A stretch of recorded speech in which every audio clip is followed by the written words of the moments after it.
지진은 지구 내부에서 일어나는 지각 변동으로 인해 땅이 흔들리는 현상이다. 지진은 이다.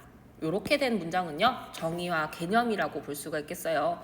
이때 지각 부분에서 방출된 에너지는 파동의 형태로 전달되는데 이를 지진파라고 한다. 대표적인 지진파로는 P파와 S파가 있다. 일문단은 지진과 지진파의 개념에 대한 이야기예요. P파는 에너지가 전달되는 파동의 진행 방향이 매질의 진동 방향과 같은 지진파로 매질이 압축과 팽창을 반복하면서 가장 먼저 도착한다. P파의 전파 속도는 6에서 8이지만 진폭은 작아 지진 피해는 작은 편이다. 반면에 S파는 파동의 진행 방향이 매질의 진동 방향과 수직적인 지진파로 전파 속도는 초속 3, 4로 P파보다 느리지만 비교적 커서 피해 정도는 훨씬 크게 나타난다. 두 지진파가 관측소에 도착하는 시간의 차이를 PSC라고 하는데 전원에서 멀어질수록 PSC는 커진다. PSC를 활용하면 지진 발생 시 다른 지역의 지진 피해를 조금이나마 줄일 수 있다. P파와 S파의 특성과 PSC의 개념과 활용입니다. P파와 S파가 통과할 수 있는 매질에는 차이가 있다. P파는 고체, 액체, 기체를 모두 통과하는 반면 P파는 고체만 통과할 수 있다. 자, 매질의 차이에 대한 이야기였습니다. 따라서 액체 상태인 외액을 통과할 수 없으므로 S파가 도착하지 못하는 S파 암형대가 생긴다. S파의 암형대가 생기는 원리에 대해서 이야기하고 있네요.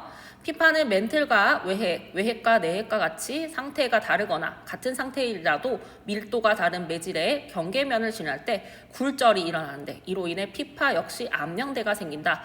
또 지진파의 전달 속도는 매질의 밀도가 높아지면 빨라지고 밀도가 낮아지면 느려진다. 자, 매질의 밀도에 따른 전달 속도에 대해서 이야기하고 있습니다. 지진파가 통과할 수 있는 매질의 차이에 대한 이야기였습니다. 한편 지진 발생 시 건물 붕괴로 인한 피해를 줄이기 위해 지진에 저항할 수 있도록 건물을 설계하는 것을 내진 설계라고 하는데 내진 설계의 정의고요. 내진 구조, 최진 구조, 면진 구조의 세 유형이 있다. 내진 구조는 강한 지진파에도 건축물이 붕괴되지 않게 철근, 콘크리트 등을 보강하여 기둥과 벽 자체를 튼튼하게 짓는 것이다. 내진 구조의 개념에 대한 이야기고요. 내진벽과 같은 부자재를 설치하여 강한 흔들림에도 무너지지 않고 버티는 내구성이 높아지도록 건물을 짓는 것이다. 내진 구조의 원리입니다. 이는 단순히 건물의 내구력만 높인 것이라 지진 발생 시 건물이 무너지지 않더라도 건물 구조에 심각한 손상이 생길 수 있다. 단점에 대한 이야기죠. 이에 비해 재진 구조는 재진 장치가 땅으로부터 건물에 전달되는 진동을 감지하고 건물의 흔들림 방향과 반대 방향으로 건물을 지지하여 건물의 붕괴를 막는 구조이다. 철제빔과 같은 장치로 건물의 X자 등의 재진 장치를 보강하여 건물 전체를 보호하는 것이다. 현재 대부분의 고층 건물은 이러한 방식을 사용하여 내진 구조에 비해 상대적으로 더 안전하다고 볼 수 있다. 재진 구조의 개념, 원리, 장점에 대한 이야기였습니다. 5문단은요, 재진 구조에 대한 이야기였네요.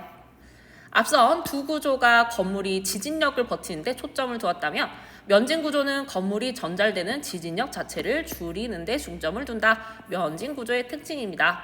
파동 에너지는 주기가 짧을수록 크기 때문에 면진 구조는 지진파의 파장을 길게 바꾸어 충격을 감소시킨다. 보통 지면 위에 바로 건물을 세우는 것과 달리 면진 구조는 건물과 땅 사이에 고무 스프링과 댐퍼 베어링들을 설치해 흔들림이 건물로 전해지는 것을 막는 방식이다.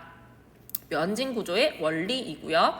건물 자체와 지면을 떨어뜨리면 진동이 줄어들어 전달되기 때문에 아주 강한 지진이 일어나더라도 건물 내부에 있는 구조물이 쓰러지지 않기 때문에 지진에 대비할 수 있는 효과적인 공법으로 평가받고 있다. 자, 6문단은 면진 구조에 대한 이야기고요. 면진 구조의 장점에 대해서 얘기했습니다. 윗글에 대한 이해로 적절하지 않은 것은 정답은 3번이었네요. P파 암형대는 지진파가 외액을 통과하지 못해 생긴다라고 얘기하네요. 외액은 액체, X파가 통과하지 못하고 있습니다. 자, 1번 선지 보도록 하겠습니다. P파는 진폭이 작아 S파보다 지진 피해가 작은 편이다. 이 문단의 네 번째, 다섯 번째 줄을 보도록 할게요. P파는 진폭이 작아서 지진 피해가 작은 편이다 라고 되어 있습니다. 선지 2번 볼게요. 지진파는 매질의 밀도에 따라 전달 속도가 달라진다 라고 되어 있죠. 밀도가 높아질수록 전달 속도가 빨라지고 밀도가 낮아질수록 전달 속도가 느려집니다. 3문답 마지막 문장에 있었습니다. 4번 선지, P파는 통과할 수 있지만 S파는 통과할 수 없는 매질이 있다. 그렇습니다. S파는 액체와 기체가 통과할 수 없었습니다. 5번 선지, P파와 달리 S파는 파동의 진행 방향과 매질의 진행 방향이 서로 다르다. 네, S파는 수직이었습니다. A를 참고하여 보기를 이해해야 한 내용으로 적절하지 않은 것은 사례 추론 대표 문제 유형이 되겠네요. 보기, 진원에서 발생한 지진이 새 관측소에서 관측되었다. 관측소 1에는 P파만 도착하였고 관측소 2와 관측소 3에는 P파와 S파 모두 도착하였다. 그런데 관측소 2에는 P파와 S파가 한 번씩 도착한 반면 관측소 3에는 P파와 S파가 두 번씩 도착하였다. 이 중 C를 지난 P파와 S파가 B만 지난 P파와 S파보다 먼저 도착하였다. 다음 그림은 가상의 땅속을 나타낸 것이다. 자, 선생님이 편의상 여기를 가, 여기를 나, 편의상 여기를 다 라고 적었습니다. 그래서 C를 지난 P파와 S파가 다 라고 볼 수 있겠고요. B만 지난 P파와 S파를 나 라고 볼 수가 있겠습니다. 그 다음에 A는요, 액체고요. S파가 통과 못하는 구역이 되겠죠. B와 C는 고체라서 S파가 통과할 수 있는 부분입니다. 자, 여기 다를 살펴보도록 할게요. 다는 이렇게 동그라미를 한번 적읍시다. 매질의 밀도가 C가 B보다 큽니다. 즉, 밀도가 크기 때문에 전달 속도가 빠르죠.